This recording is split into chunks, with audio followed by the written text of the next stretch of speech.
Baik, sudah dikasih Tuhan, kita akan buka firman Tuhan dari kitab Efesus pasal yang keempat ayat 17 sampai 25. Baik, ayat 17 perikopnya manusia baru. Sebab itu kukatakan dan kutegaskan ini kepadamu di dalam Tuhan, jangan hidup lagi sama seperti orang-orang yang tidak mengenal Allah dengan pikirannya yang sia-sia. Jauh dari hidup persekutuan dengan Allah, karena kebodohan yang ada di dalam mereka dan karena kehidupan mereka. Perasaan mereka telah tumpul sehingga mereka menyerahkan diri kepada hawa nafsu dan mengerjakan dengan serakah segala macam kecemaran. Tetapi kamu bukan demikian, kamu telah belajar mengenal Kristus. Karena kamu telah mendengar tentang Dia dan menerima pengajaran di dalam Dia menurut kebenaran yang nyata dalam Yesus. Bahwa kamu berhubung dengan iman kamu yang dahulu, harus meninggalkan manusia lama yang menemui kebiasaan, supaya kamu dibaharui di dalam roh dan pikiranmu, dan mengenakan manusia baru yang telah diciptakan menurut kehendak Allah dalam kebenaran dan kekudusan yang sesungguhnya. Bersama-sama ayat 25 saudaraku. Karena itu buanglah dusta dan berkatalah benar seorang kepada yang lain, karena kita adalah sesama anggota. Silakan duduk dalam hadirat Tuhan. Baik Bapak Ibu Saudara yang dikasihi oleh Tuhan, judul khotbah saat siang hari ini adalah iman dan pembaharuan karakter. Katakan karakter. Nah, Saudara dikasihi Tuhan, pagi hari ini kita diajar oleh Rasul Paulus lewat firman Tuhan yang ditulis kepada jemaat di Efesus dalam pasal 4 ini, bahwa kita adalah orang-orang yang sudah hidup baru, bahkan sudah menjadi manusia yang baru di dalam Tuhan. Artinya, kalau kita sudah memiliki manusia yang baru, manusia lama kita sudah dikuburkan bersama dengan kematian Kristus. Amin. Artinya kita sudah bertobat. Bertobat dalam pengertian kita meninggalkan manusia lama kita meninggalkan masa lalu kita meninggalkan pikiran kita yang tidak benar, menuju pikiran Kristus yang hidup baru di dalam Tuhan. Amin. Jadi ada perubahan 180 derajat sehingga kita hari ini menjadi manusia yang baru di dalam Tuhan. Katakan, aku menjadi manusia baru. Ya, kita semuanya menjadi manusia yang baru. Yang lama sudah berlalu, yang baru sudah ada dan bahkan ada di dalam diri kita hari ini oleh karya keselamatan yang Tuhan berikan kepada kita. Itulah iman kita. Amin. Itulah iman Kristen. Karena iman kita, saudaraku, bukan karena hasil usaha kita. Iman kita bukan karena kehebatan kita, tetapi semata-mata karena kasih karunia Tuhan dalam hidup kita. Yang setuju katakan amin. Nah, saudara kasih Tuhan, Alkitab menyebut bahwa di dalam Kristus kita adalah manusia baru. Manusia lama telah mati dan karena anugerah Kristus mendapatkan hidup kekal di dalam Dia. Jadi manusia lama kita sudah kita kuburkan. Manusia lama kita sudah kita matikan. Dan bukti daripada manusia lama kita mati itu lewat pertobatan dan baptisan yang kita terima di dalam Dia. Amin. Sehingga kita berhak untuk menerima keselamatan yang kekal, anugerah daripada Tuhan Yesus. Amin. Yang sudah mengalami pertobatan boleh lambaikan tangan semuanya, dan biarlah terus pertobatan itu kita kerjakan sampai kita sempurna seperti Kristus sempurna. Amin. Nah, sebagai manusia baru, saudaraku, kita bertumbuh di dalam karakter yang semakin serupa atau yang semakin menyerupai Dia. Jadi kalau kita sudah menjadi manusia yang diciptakan di dalam kebaharuan, hal yang baru di dalam hidup kita, artinya seluruh hidup kita itu, saudaraku, harus berubah. Paradigma saya dan saudara harus berubah ketika sudah menjadi ciptaan yang baru, ketika menjadi manusia yang baru. Apalagi pola pikir kita harus juga berubah tentang iman percaya kita, tentang kekristenan, tentang Tuhan, tentang hidup kekal, tentang surga. Kita harus berubah. Amin. Dan ini, saudaraku, bukan persoalan yang gampang. Musa membawa bangsa Israel dari tanah Mesir menuju tanah Kanaan. Konsep manusia lama selama di Mesir itu sulit untuk diubah. Karakter paradigma ketika mereka ada di tanah Mesir ini sulit untuk dirubah.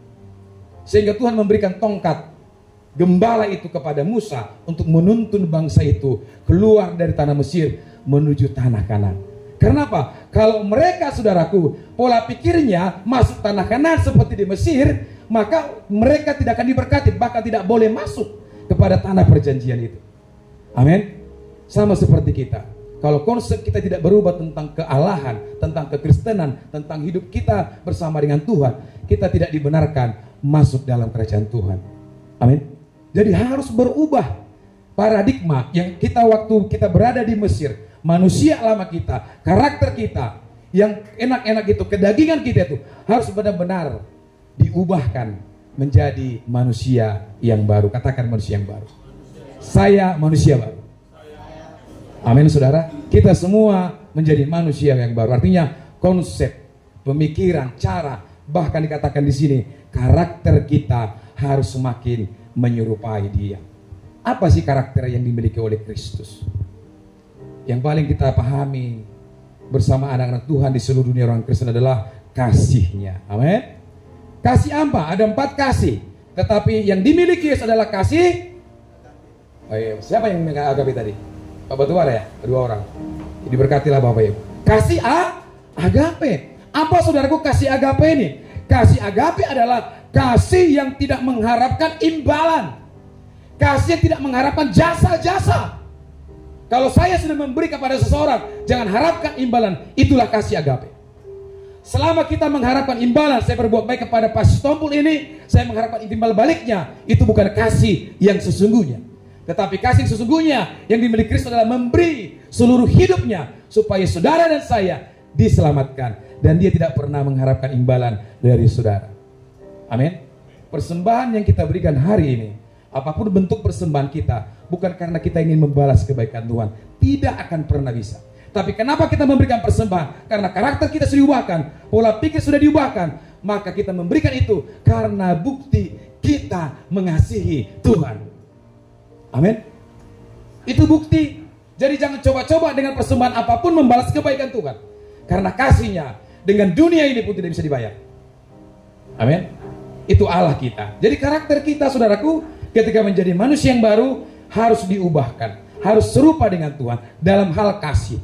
Kemudian apa lagi? Dalam hal, saudaraku, menyembah Tuhan. Saudaraku, Yesus selama hidupnya karakternya adalah suka berkata-kata dengan Tuhan. Alkitab berkata setiap pagi, setiap subuh. Kalau subuh pada zaman Alkitab mungkin sekitar jam 3 pagi, Yesus itu sudah naik ke gunung untuk menjumpai Bapaknya dan berdoa di sana. Amin. Bagaimana dia begitu mencintai Bapaknya dalam hal, ya, secara teologis yang kita kenal dengan Tritunggal. Dia mengasihi Bapaknya. Karakternya begitu suka dia, saudaraku, berkata-kata dengan Bapaknya. Begitu suka dia menyembah Bapaknya. Amin. Sehingga apa yang terjadi?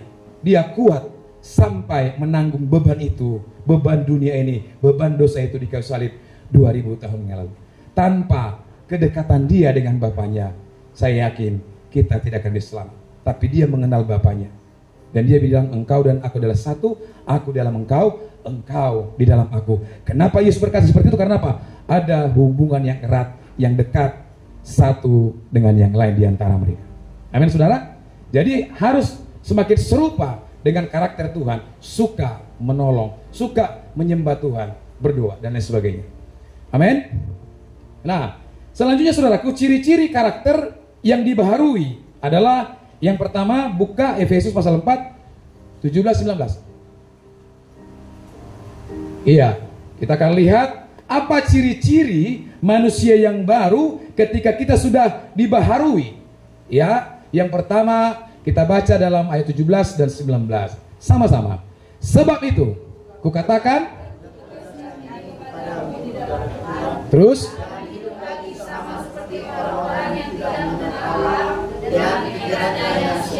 18, jauh dari, ya, karena apa? Kebodohan. Dan selanjutnya 19, perasaan mereka telah tumpul sehingga mereka menyerahkan diri kepada siapa? Hawa nafsu, dan mengerjakan dengan serakah segala macam kecemaran. Kecemaran terjadi dari hawa nafsu kita yang tidak terkontrol, saudara. Nah, yang pertama adalah ciri-ciri karakter yang dibaharui. Yang pertama, harus saya, saudara, berbeda dengan dunia ini. Katakan berbeda dengan dunia ini. Ya, saudara dan saya harus berbeda. Kenapa? Karena kita harus menyerupai Yesus yang berbeda dari dunia ini. Ya, karena Yesus juga ditolak oleh dunia ini, saudara. Ya, dia dibenci oleh dunia ini. Dunia ini tidak menerimanya, saudara. Amin. Nah, yang pertama kita harus berbeda. Orang yang hidupnya sudah dipakai Tuhan, sudah bertobat, pasti akan berbeda. Amin. Nggak ada orang yang sudah diubahkan Tuhan, paradigmanya, karakternya, hidupnya sama saja, enggak. Berarti dia belum sungguh-sungguh bertobat. Berarti karakternya belum seperti menyerupai Kristus. Ya, tapi orang yang sudah hidupnya menyerupai Kristus, hidupnya akan berbeda. Ya, tanpa Tuhan dia merasa kesepian. Tanpa membaca firman Tuhan, dia akan kesepian. Tanpa ibadah dalam hidupnya, ada yang kurang. Berbeda. Amin. Ya, soal ibadah dia berbeda. Soal kasih berbeda. Soal pengenalan kebenaran firman Tuhan berbeda. Ya, soal tindakan berbeda. Contoh, saudaraku, kalau orang yang berbeda di dalam Tuhan, dulu mungkin manusia lamanya ketika kita disinggung, kita marah. Ketika kita tersinggung, kita mungkin bisa kelahi. Tetapi ketika sudah ada dalam manusia yang baru, kita mungkin diolok-olok. Kita mungkin dianiaya. Kita bisa berkata, terima kasih Tuhan. Semuanya ini karena Tuhan, aku bisa menahan diri. Amin. Ini berbeda. Makanya Zakaria berkata begini, di hari-hari terakhir akan nampak perbedaan orang-orang yang beribadah dengan yang tidak beribadah. Yusuf berkata, aku memilih hari ini bersama dengan keluargaku untuk beribadah kepada Tuhan. Itu pilihan, saudara.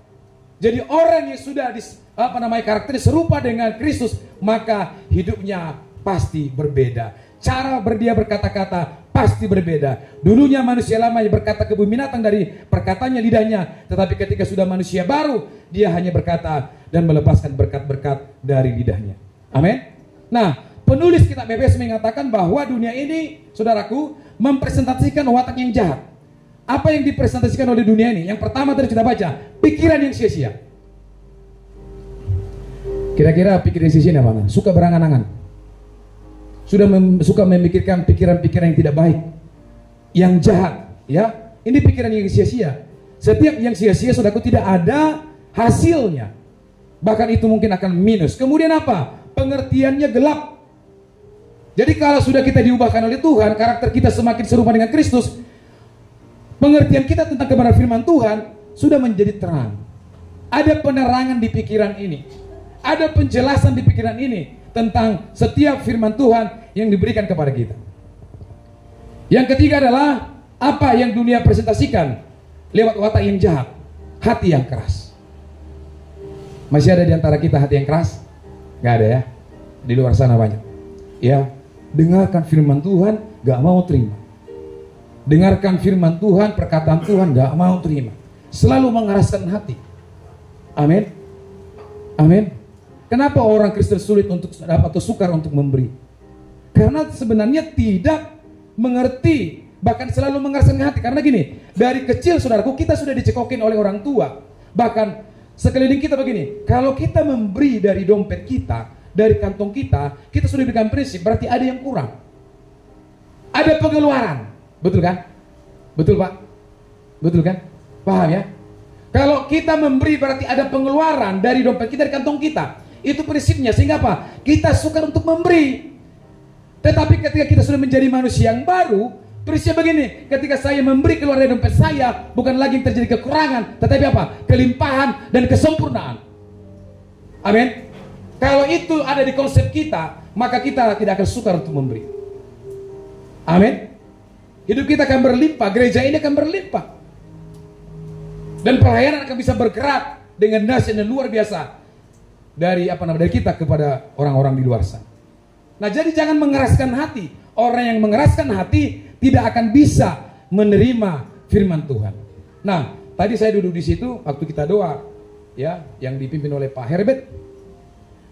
Tuhan bawa saya kepada Injil Lukas tentang orang kaya yang mati ketika di dalam kematian itu mereka sama-sama dan dia melihat ini ada Lazarus di pangkuan Papa Abraham. Orang kaya ini selama di dunia ini dia berkata, Papa Abraham, tolonglah suruh Lazarus celupkan. Padahal Lazarus ini mati karena borok yang ada dalam tubuhnya, bau. Tapi karena kengerian neraka dia bilang gak apa-apa, suruhlah Lazarus cucukkan jari-jarinya ke lidahku ini supaya aku tidak haus lagi. Abraham bilang apa? Gak bisa. Ya, kemudian dikasih lagi negosiasi daripada orang kaya ini, atau suruhlah satu orang bangkit dari kematian, ya, yang mati dibangkitkan untuk pergi kepada saudara karena ada 5 lagi saudaraku yang tidak hidup sesuai dengan Taurat pada waktu itu. Bapak Abraham bilang begini, ya, orang kaya ada kitab para nabi, orang kaya ada Taurat, ada kitab para nabi yang diberikan kepadamu, kenapa tidak diikuti?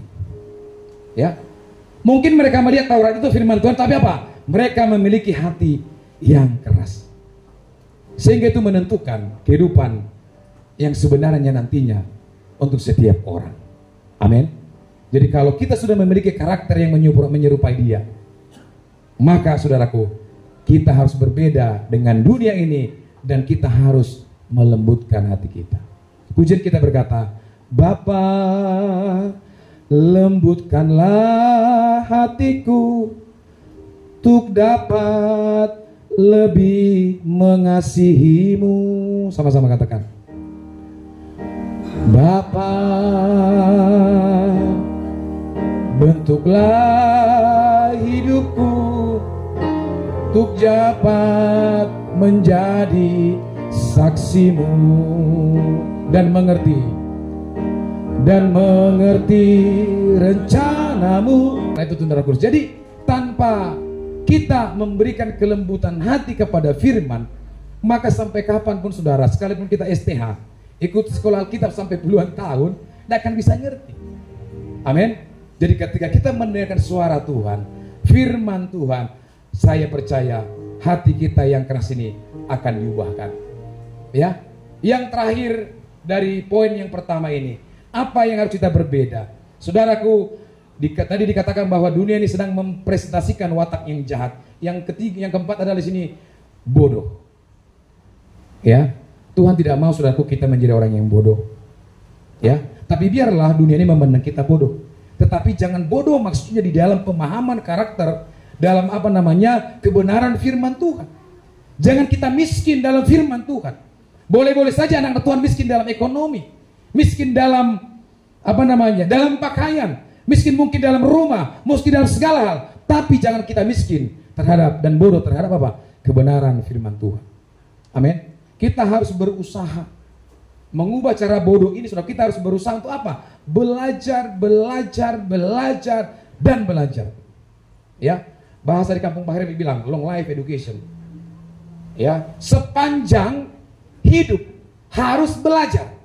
Supaya apa? Supaya pintar mengubah paradigma kita yang bodoh menjadi mengerti kebenaran firman Allah. Sehingga apa? Ketika pikiran kita itu sudah diubahkan, kita pintar, kita berhikmat, kita ngerti rencana Tuhan.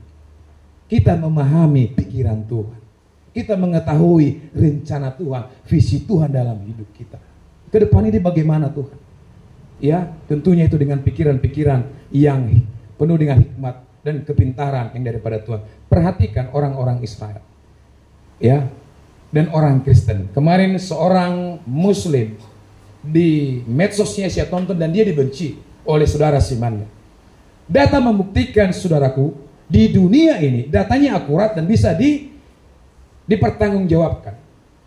Di dunia ini saudaraku, seluruh ilmuwan, penemu-penemu, profesor-profesor yang bergerak di bidang teknologi dan semua pendidikan sains yang ada di dunia ini, paling tinggi datanya adalah beragama Kristen.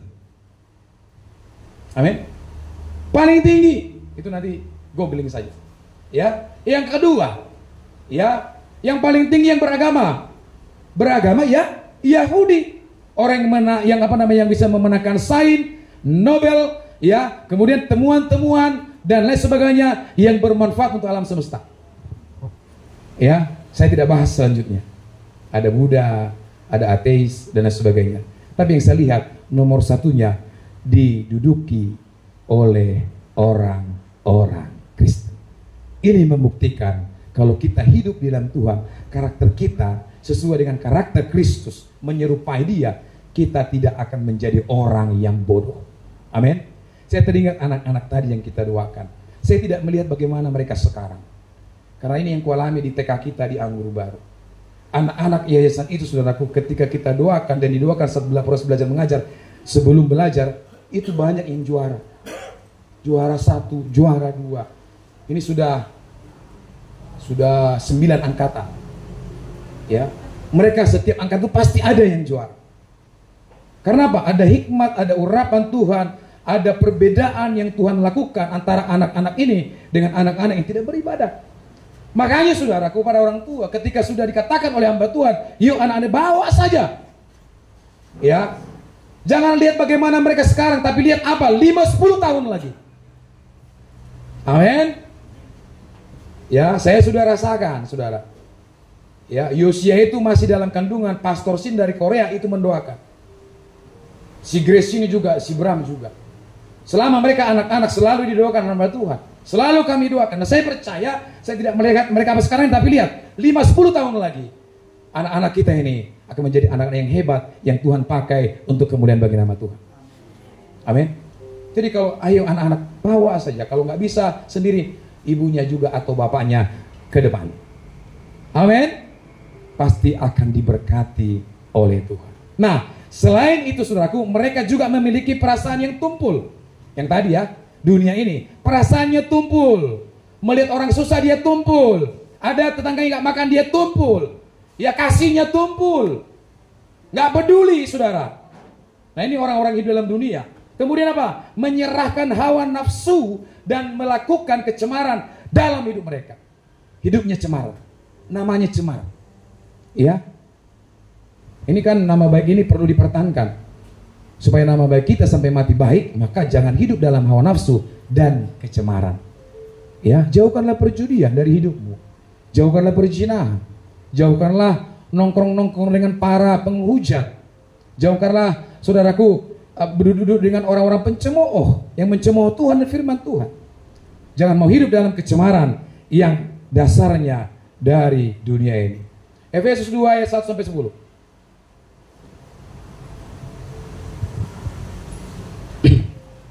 Baca saudaraku. Ya, saya baca yang ganjil, Bapak Ibu Saudara, nanti yang genap. Kamu dahulu sudah mati karena pelanggaran-pelanggaran dan dosa-dosamu. Kamu hidup di dalamnya karena kamu mengikuti jalan dunia ini. Karena kamu mentaati kuasa kerajaan angkasa, yaitu roh yang sekarang sedang bekerja di antara orang-orang durhaka. Sebenarnya dahulu kami semua juga terhitung. Kita semua juga terhitung di antara mereka, saudara. Ketika kami hidup di dalam hawa nafsu daging, ya menurut apa? Kehendak daging dan pikiran kami yang jahat. Pada dasarnya kami adalah orang-orang yang harus dimurkai sama seperti mereka yang lain. 4. Ya, yang dilimpahkannya. Ayat 5, telah menghidupkan kita, telah menghidupkan saudara saya bersama-sama dengan Kristus, sekalipun kita telah mati oleh kesalahan-kesalahan kita, oleh kasih karunia kamu diselamatkan. 6. Dan di dalam Kristus Yesus, Ia telah membangkitkan kita juga memberikan tempat. Ya, ayat 7, supaya pada masa yang akan datang Ia menunjukkan kepada kita kekayaan kasih karunia-Nya yang tidak diberikan oleh dunia ini atau agama lain, yang melimpah-limpah, sudah kaya melimpah-limpah sesuai kebaikannya terhadap kita dalam Kristus Yesus. Ya.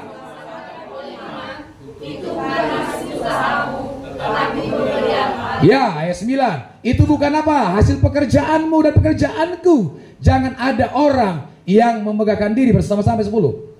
Karena kita ini buatan Allah, diciptakan dalam Kristus Yesus. Untuk apa? Melakukan pekerjaan baik yang dipersiapkan Allah sebelumnya.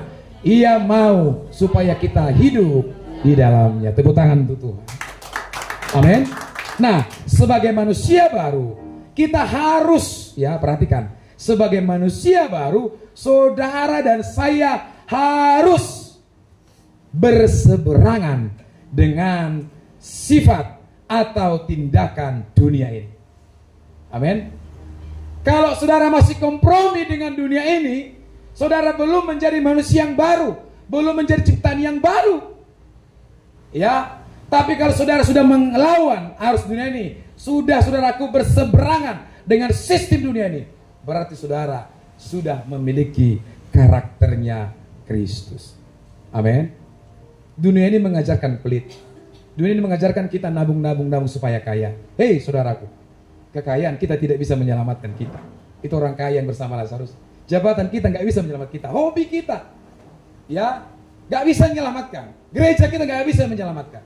Tapi iman percaya saudara, itulah yang menyelamatkan. Makanya kita harus berseberangan dengan dunia ini. Katakan berseberangan.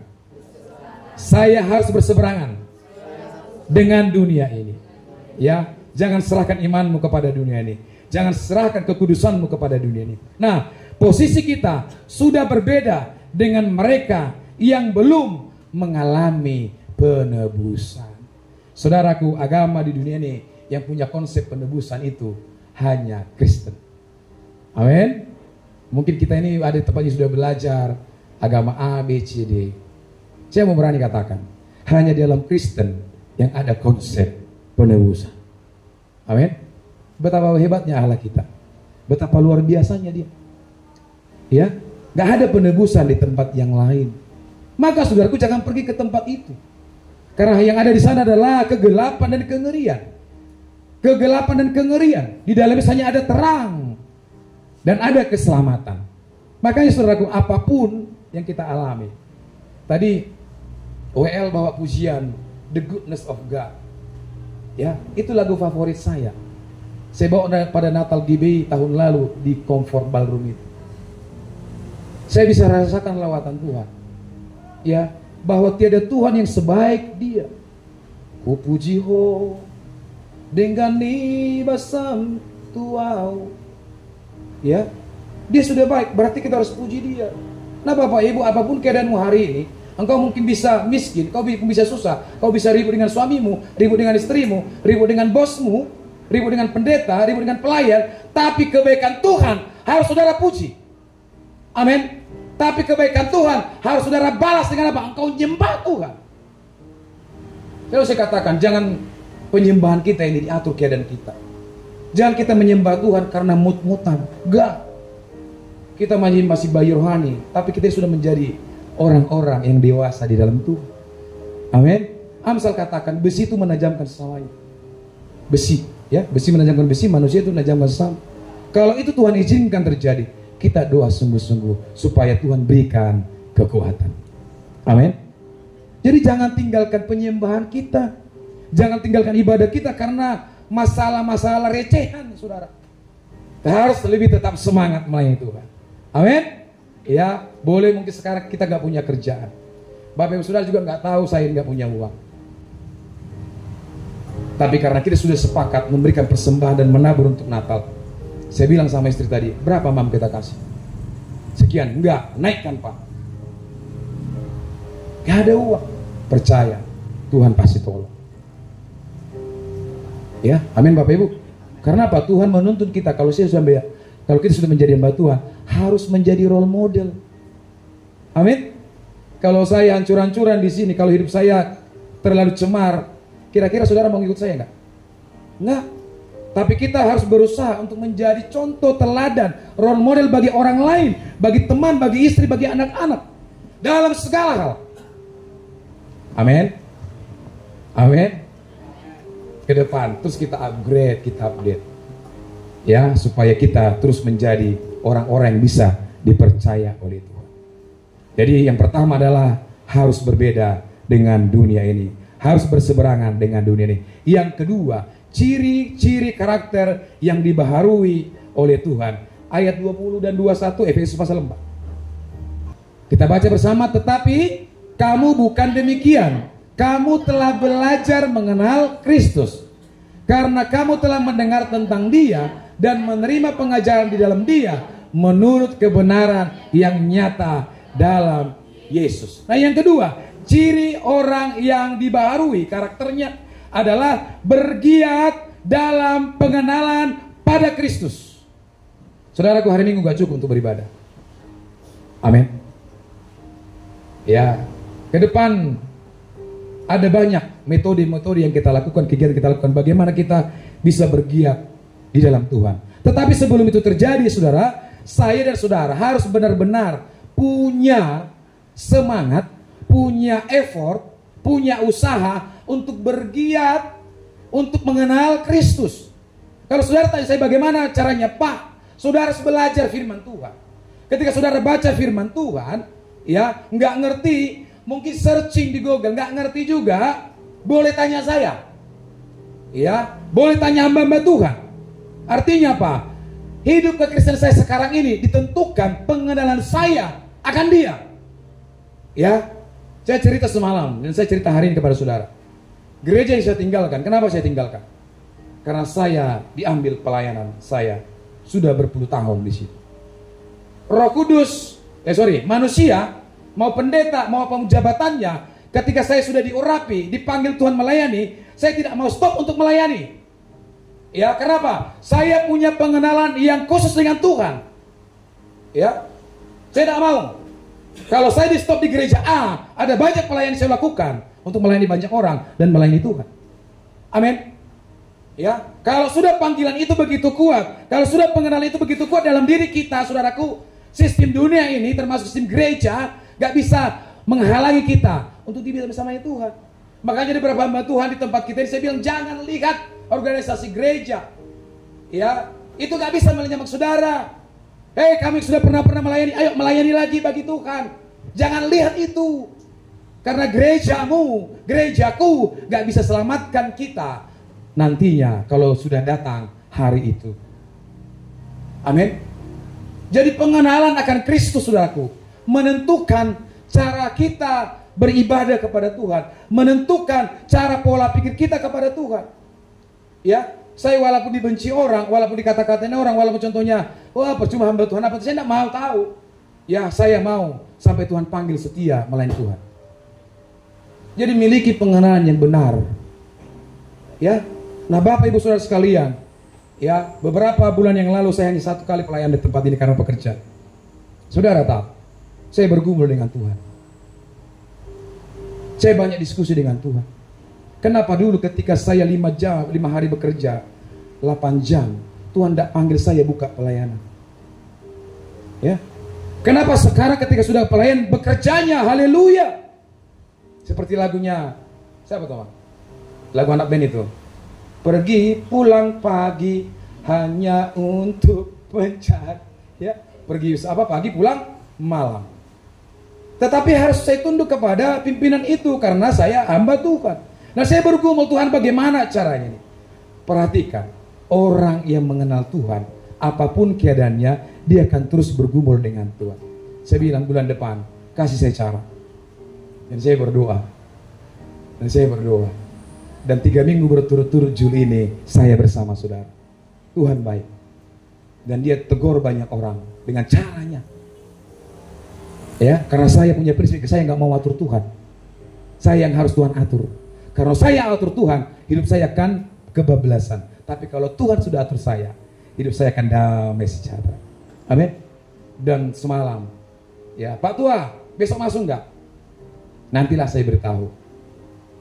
Saya berpikir ketika dia ngomong begitu, dia pergi. Sudah 2 kali.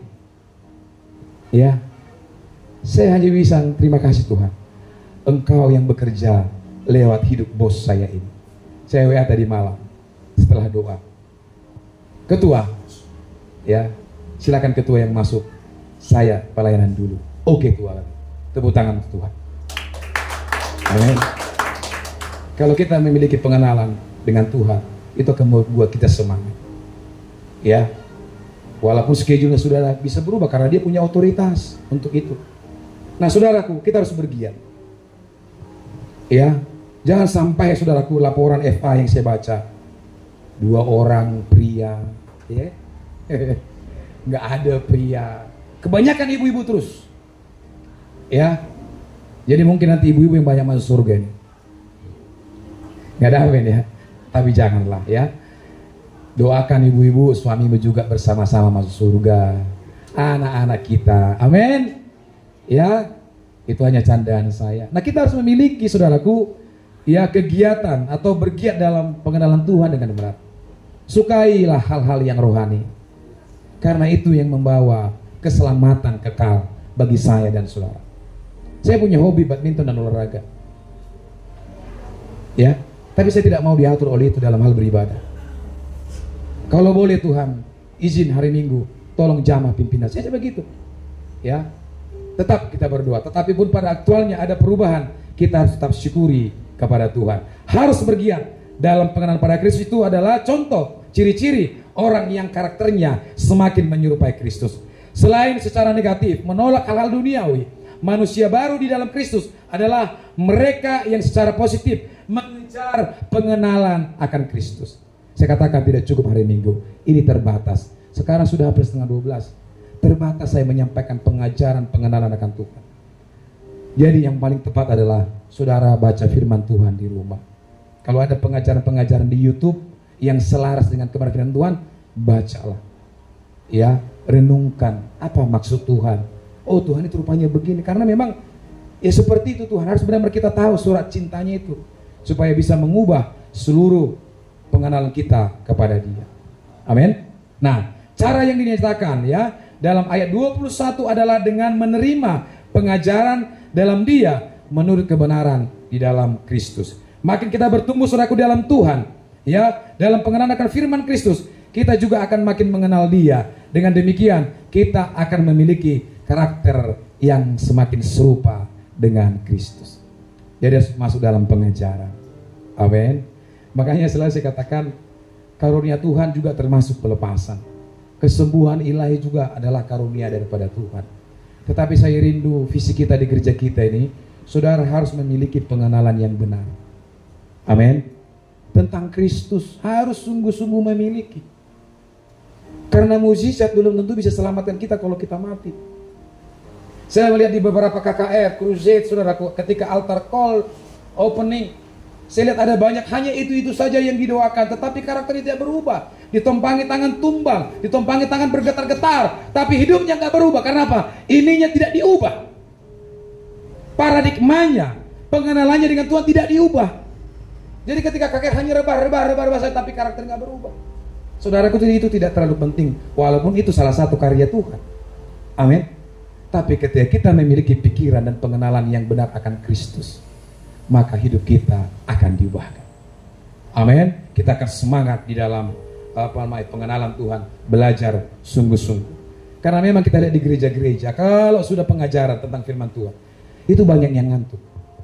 Makanya kan sekarang banyak gereja yang buat lucu-lucuan kan, ketawa seluruh gereja, banyak. Karena kalau sudah bicara pengajaran firman Tuhan, banyak yang ngantuk. Tapi di sini nggak ada. Dulu di gereja lama saya, ya, kalau sudah nyanyi, mulai tarik, oh naik mata kita. Nah, itu saya dulu sebelum bertobat, saya pelakunya, ya.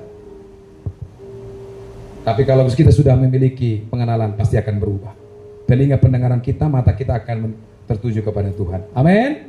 Nah, yang ketiga saudaraku, ciri-ciri, ya, karakter yang sudah dibaharui. Yang ketiga ayat yang Efesus 4 ayat 22 dan 25. Kita baca sebagai ayat yang terakhir. Yaitu bahwa kamu berhubung dengan kehidupan kamu yang dahulu, harus menanggalkan manusia lama. Catat ya, harus menanggalkan manusia lama. Harus menanggalkan manusia ketika di Mesir. Ya. Kemudian apa? Yang menemui kebinasaan. Di Mesir bangsa Israel itu dipenuhi dengan kebinasaan dengan hawa nafsunya. Semua makanan yang enak-enak di sana, nggak ada berpuasa, nggak ada lagi di situ pengekangan diri.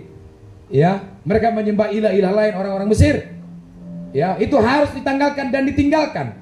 Ya, karena itu menemui kebinasaannya oleh nafsunya yang menyesatkan. 2-3. Supaya kamu dibaharui di dalam roh dan pikiranmu. 2-5-4. Dan mengenakan apa?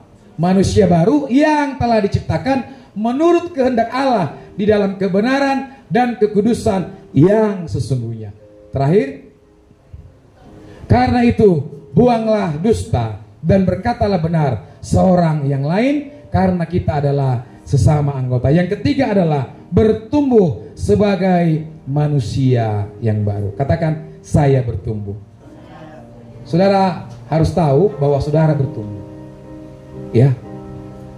Benih yang ditabur oleh petani, ketika ditanam, ketika gak bertumbuh, maka benih itu akan digantikan dengan benih yang baru. Amin. Kekristenan, hidup iman percaya kita, saudaraku, itu harus sungguh-sungguh bertumbuh. Ya, tadi saya katakan kunci dan salah satu ciri bagaimana kita bertumbuh adalah harus berseberangan dengan dunia ini.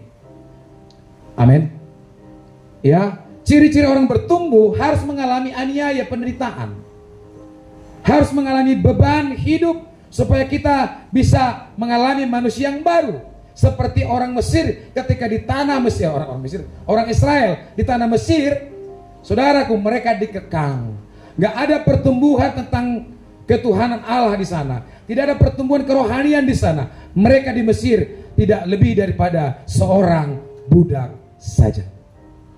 Amin. Kalau kehidupan kerohanian kita tidak bertumbuh, maka kita sama seperti orang Israel ketika mereka ada di Mesir, menjadi budak. Amin. Nah, kita harus bertumbuh sebagai manusia yang baru. Ya, kita dibaharui di dalam roh dan pikiran senantiasa setelah meninggalkan manusia lama. Makanya pikiran kita ini sudah tidak akan bisa baru kalau manusia lama itu masih mengekang kita. Jadi harus kita tinggalkan manusia lama supaya pikiran dan roh kita dibaharui. Nah, proses hidup itu, saudaraku, disebut sebagai hidup dalam kebenaran dan kekudusan. Ayat 24 tadi. Jadi kita harus benar-benar hidup dalam kebenaran dan kekudusan. Kebenaran Allah. Ya, harus benar-benar hidup kekudusan Allah karena Dia Allah yang kudus.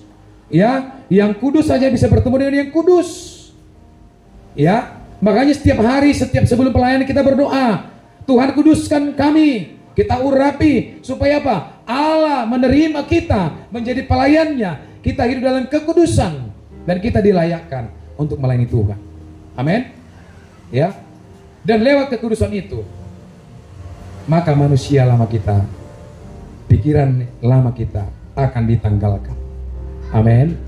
Jadi jangan lagi hidup dalam manusia yang lama. Kondisi ini, saudaraku, akan terus diwarnai dengan membuang dusta dan mengeluarkan perkataan yang benar dalam hidupnya. Nah, ini kita semuanya harus bertobat. Saya dan kita semuanya jangan suka berdusta. Jangan suka menyatakan hal yang tidak benar. Ya, tentang hidup kita, tentang hidup orang lain. Jangan suka mengata-ngatain orang lain. Ya, jangan suka mengata-ngatain pelayan si A, si B, si C, enggak. Karena semua punya kelemahan. Semua punya kelebihan. Tapi bagaimana kita mengcounter semua kelebihan dan kekurangan ini untuk kemuliaan bagi nama Tuhan. Amin. Amin. Jadi saudaraku, yang ketiga, ciri-ciri orang yang dibaharui karakternya bertumbuh sebagai manusia yang baru. Amin. Saya lihat di tempat ini, di gereja kita ada banyak pertumbuhan rohani. Ya, saya rindu bapak-bapak semuanya di tempat ini. Kalau tidak ada kegiatan di rumah, datanglah kita beribadah. Memang di Dumai atau gereja GBI punya WBI, Wanita Betel Indonesia. Tapi jangan salah, GBI juga punya Pria Betel Indonesia, PBI. Ya, jadi jangan mau kalah dengan ibu-ibu. Ya, kalau sudah pulang kerja, gak apa-apa. Boleh buat WA-nya, Pak Galung ada di mana? Saya sudah di rumah. Bolehkah kita ngopi? Yuk, belum tentu ada yang bayar. Ya, kemarin kami kembali sama Pak Mata ini, ada yang bayarin. Enak hamba Tuhan itu. Amin. Kemarin saya pangkas, ada yang bayarin. Kemarin saya makan BPK, ada yang bayarin. Tuhan itu baik kok. Amin. Buatlah ya. Yuk aman kita kalau bahasa Ibu Lisma, yuk nongki-nongki. Kita bicarain keluarga, kita bicarain pelayan, kita bicarain anak-anak di situ. Boleh, ajak-ajaklah kita. Amin, saya rindu. Pak Batubara, Pak Silvani, Pak Utagalung, ya, yuk sama-sama. Ya, saya sangat senang kalau semua jemaat di tempat ini mau melayani Tuhan. Ibu juga, Ibu Faisal. Silakan layani Tuhan di tempat ini. Bebas. Ya. Nanti dituntun oleh hamba-hamba Tuhan untuk melayani Tuhan. Amin. Ciri-ciri orang yang diubahkan karakternya pasti akan diberkati Tuhan. Bangkit berdiri bersama dengan saya. Saudara yang dikasih Tuhan, seorang ayah bertanya kepada seorang anak, "Anakku, kalau papa kasih 100.000, abang bilang apa?" Anak ini bilang, "Terima kasih papa." "Kalau papa kasih 100.000, 100.000, 100.000, 100.000, abang bilang apa?" "Terima kasih, terima kasih, terima kasih papa." Terus bapaknya ini bertanya, "Kalau papa kasih 1.000 perak, abang ngomong apa?" Agak lama dijawab, "Terima kasih papa." Terakhir papanya bertanya, "Bang, kalau papa kasih kalau papa tidak kasih apapun apa yang kamu minta, abang mau bilang apa?" Anak ini sambil tertunduk malu, "Tetap dong papa, terima kasih Pak." Maksud saya Bapak Ibu, dari cerita papa anak ini, apapun keadaan saudara dan saya hari-hari ini, tetaplah mengucap syukur kepada Tuhan. Tetaplah mengucap syukur kepada Tuhan dan terus berterima kasih kepada Tuhan. Amin. Mari tutup mata bersama saya. Angkat tanganmu tinggi-tinggi. Haleluya.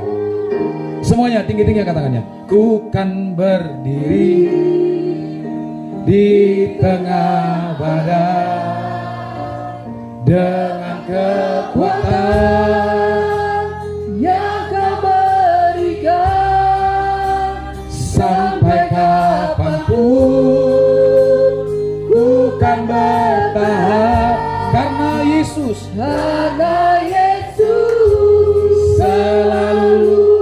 Lebih lagi katakan, ku